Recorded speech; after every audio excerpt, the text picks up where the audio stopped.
Hari Raya Tubuh dan Darah Kristus. Dagingku, darahku menjadi kekuatan hidup manusia.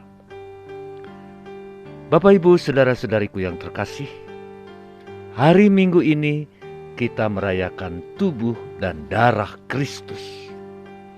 Bacaan-bacaan hari ini tidak berbicara tentang Ekaristi secara langsung, namun berbicara dengan cara yang berbeda. Bacaan pertama berbicara tentang mana yang menjadi persiapan Ekaristi. Sementara Paulus dalam bacaan kedua bicara tentang persatuan tubuh dan darah Kristus. Dan Injil hari ini menunjukkan bagian terakhir dari wejangan Yesus tentang roti hidup. Bapak, Ibu, saudara-saudariku yang terkasih, mari kita mulai bersama dengan Santo Paulus yang menulis surat kepada jemaat di Korintus. Dia katakan bahwa Ekaristi memberikan kepada kita persatuan dengan tubuh dan darah Kristus. Piala syukur yang kita berkati merupakan persatuan kita pada tubuh dan darah Kristus. Roti yang dipecah-pecah sebagai tubuh Kristus, sedangkan piala yang dikuduskan berisi darah Kristus. Ya, suatu misteri yang sangat-sangat mendalam, yakni misteri kasih. Yesus mengungkapkan persatuannya dengan kita, Sabda Allah yang menjadi manusia. Bukan hanya persatuan antara kita dengan Dia, namun terlebih kesatuan kita dengan yang lainnya. Ekaristi bukan hanya sumber kasih kita pada Allah, melainkan kasih persaudaraan kita dengan yang lainnya. Paulus katakan, karena roti itu hanya satu, meski kita banyak, kita merupakan satu tubuh. Karena kita semua bagian dari satu roti. Bacaan pertama berbicara tentang mana. Makanan yang diberikan Allah ketika mereka kelaparan di padang gurun. Musa berkata kepada bangsa Yahudi, Allah memberikan kepada kalian makanan mana. Makanan ini baik kalian maupun leluhur kalian tidak mengenalnya. Mana adalah makanan yang dipersiapkan Allah bagimu. Dalam kitab Deuteronomi, mana adalah sebuah simbol.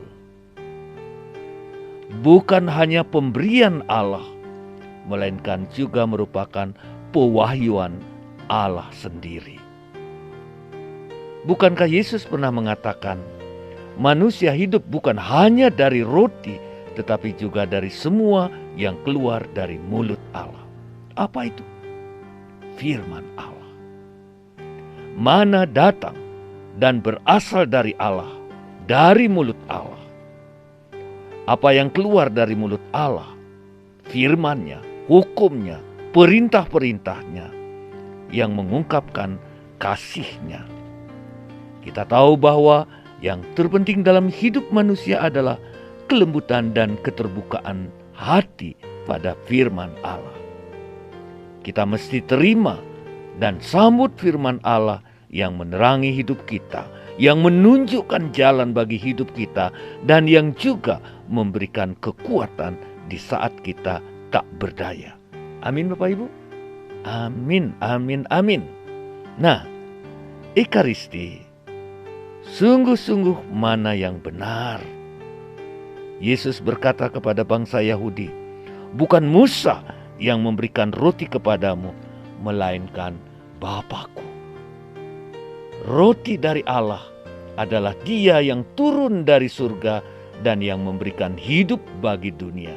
Coba baca Yohanes 6 ayat 32 dan 33.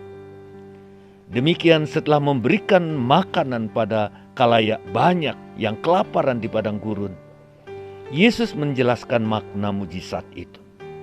Yesus katakan, "Akulah roti hidup yang turun dari surga." Tentu saja orang-orang Yahudi sama sekali tidak memahami apa yang Yesus katakan. Bagaimana orang ini dapat memberikan dagingnya untuk kita makan? Lalu Yesus tegaskan lagi, "Amin, amin," artinya penting sekali.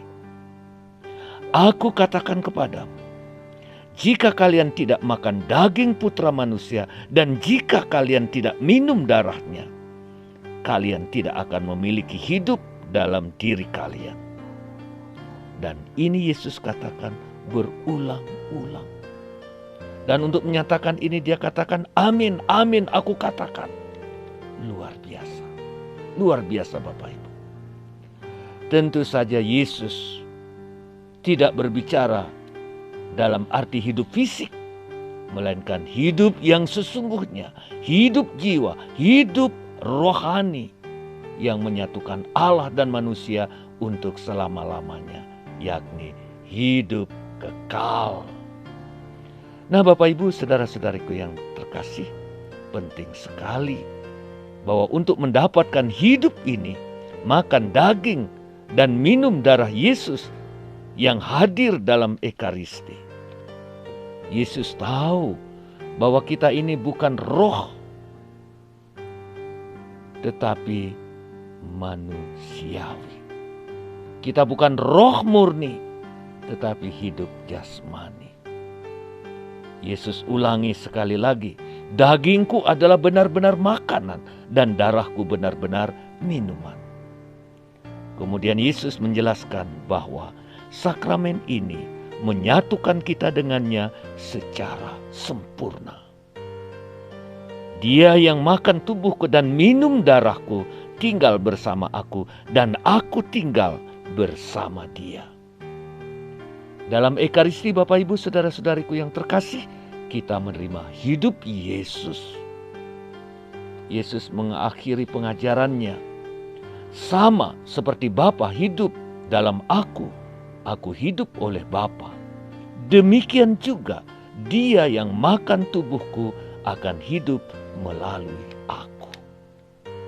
Bapak Ibu, Ekaristi membuat kita hidup oleh Yesus. Nah Bapak Ibu saudara-saudariku yang terkasih, Ekaristi sungguh-sungguh luar biasa. Ekaristi bagaikan mutiara yang indah.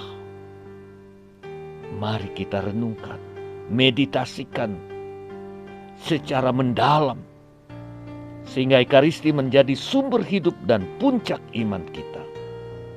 Benar Bapak Ibu, sebagai orang Kristiani, Ekaristi adalah sumber dan puncak hidup kita. Karena Ekaristi menampakkan kepada kita kasih yang paling dalam dan sempurna dari hidup Yesus untuk keselamatan kita. Amin. Amin Bapak Ibu. Semoga kita setia merayakan Ekaristi yang adalah mutiara hidup kita. Dan semoga kita dengan merayakan Ekaristi menyadari kita sesungguhnya bersatu dengan Yesus yang kita makan dan minum tubuh dan darahnya. Sehingga bagi kita hidup karena Ekaristi. Terima kasih Bapak Ibu. Semoga Tuhan memberkati Anda semua. Semoga melalui Ekaristi yang kita rayakan, kita sungguh-sungguh memiliki hidup Allah. Amin, amin, amin. Saya Romo Agus Inyoman Murtike, SBD, Domus Orationis Arnoldi, Batu. Tuhan memberkati Anda semua. Amin.